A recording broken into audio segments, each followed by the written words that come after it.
Las áreas de Brodmann fueron creadas para dividir la corteza cerebral humana. Como función, la corteza cerebral tiene el trabajo de dar visión a cada una de las principales funciones de la corteza humana. Son 47 áreas de Brodmann. La área 1, 2 y 3 pertenecen a la área primaria. La área 4 pertenece a la primaria motora.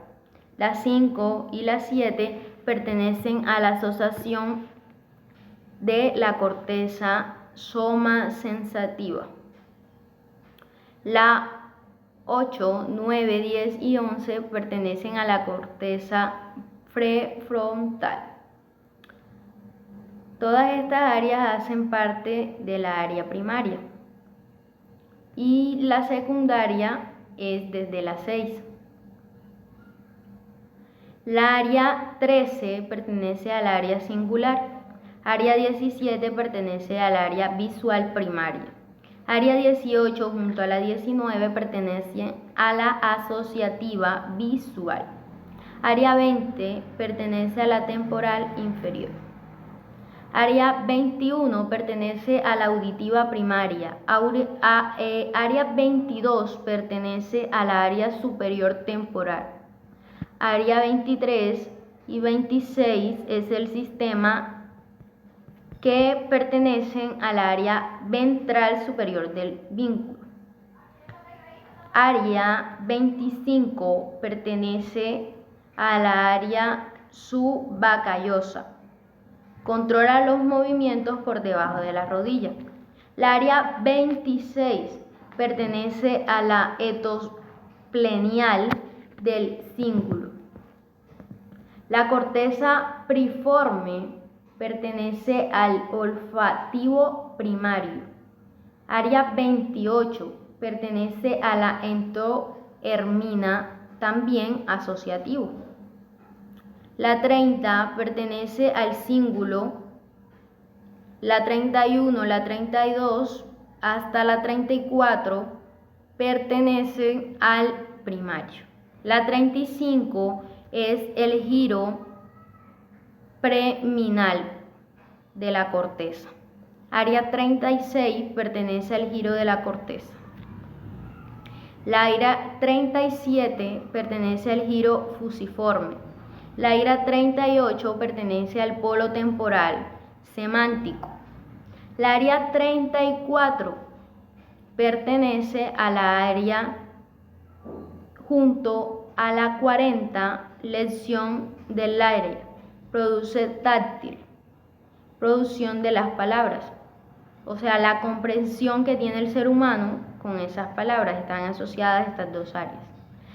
Área 41 pertenece a la auditiva primaria, área 42 a la corteza auditiva primaria. Hola, hoy vengo a exponer sobre las patologías de las áreas de Brodmann, en este caso específicamente sobre el área somatosensorial 1, 3, 2 y sobre el área sensitiva secundaria 5, 7, que es la que está señalada en esta parte de acá, y este es el 1, 3, 2 somatosensorial. Entonces, cuando esta área, la somatosensorial, sufre alguna fractura o algo así, se pueden presentar como pérdida de sensibilidad del lado contralateral del cuerpo, lo que significa que, por ejemplo, cuando nos tocan, no sentimos o podemos confundir qué es lo que está pasando en esa parte de nuestro cuerpo. Cuando el área sensitiva secundaria sufre algún daño, puede producirse ataxia óptica, que es la imposibilidad de poder como enfocar objetos, poder verlos como con claridad. Entonces, digamos que cuando esta área se ve afectada, se afecta lo que vendría a ser pues la parte de la visión, y cuando esta parte de acá se ve afectada, se puede como dañar nuestra sensibilidad en términos resumidos. Continuando con el plano coronal, sabemos que sirve para describir de manera más precisa la posición de ciertas estructuras del cuerpo humano. ¿Por dónde pasa? El plano frontal pasa por toda la mitad de la cabeza, dividiendo el cuerpo en dos mitades, que es anterior y posterior. ¿Qué movimientos produce? Los movimientos que se pueden observar en este plano, se observa que es la abducción y la aducción. Lo que quiere decir es que si se observa lo anterior o posterior, se verá únicamente los movimientos de los brazos y las piernas. Sabemos que la abducción es cuando un miembro o un órgano del cuerpo se aleja de la línea media del cuerpo, y la aducción es cuando un miembro o un órgano se aproxima a la línea media del cuerpo. A continuación hablaremos del plano transversal. El plano transversal o axial es la manera imaginaria o anatómica que tenemos para dividir el cuerpo en dos mitades, que es superior e inferior. ¿Qué significa? Se refiere a la línea horizontal que divide el cuerpo en dos, que es superior e inferior.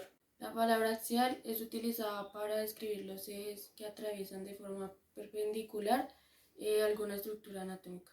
Unido con el eje vertical, hace que se puedan dar movimientos de rotación medial y lateral, es decir, que se dirigen en una sola dirección, que es caudal o craneal. ¿Para qué se usa?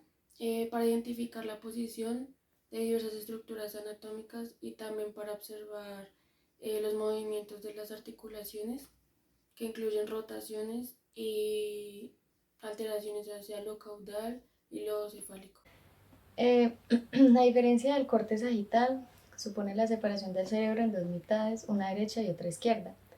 Donde al ser ambas mitades exactamente iguales lo hemos llamado medio sagital. En cambio, un corte coronal es perpendicular al plano sagital. Este separa la pieza en una parte anterior y posterior. En la figura que presentamos, resulta simple distinguir la principal comisura que une ambos hemisferios. El cuerpo calloso, que va hacia arriba, del mismo vemos la cisura interhemisférica, y bien hacia abajo, en cambio, se proyecta una delgada lámina que separa los ventrículos laterales, dibujándose la típica imagen de alas de mariposa. A ambos lados hacia afuera de cada ventrículo encontramos dos fuertes formaciones grises. Medialmente describiremos el núcleo caudado, lateralmente al núcleo lenticular, putamen y globo pálido. Como lo pueden ver en la imagen, se ve muy claro. Adviértase que ambas formaciones grises están separadas entre sí por una banda blanca.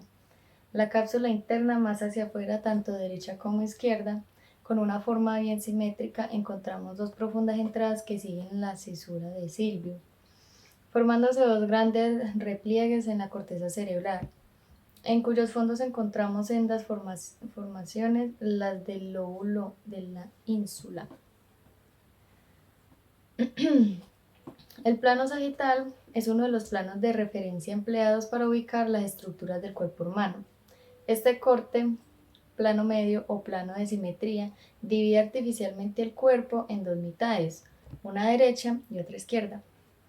Se denomina sagital porque se trata de una superficie plana imaginaria que divide el cuerpo pasando por las suturas sagital o interparietal de los huesos del cráneo. Esto sucede con articulación con poco movimiento. Divide así el cuerpo en dos mitades equivalentes.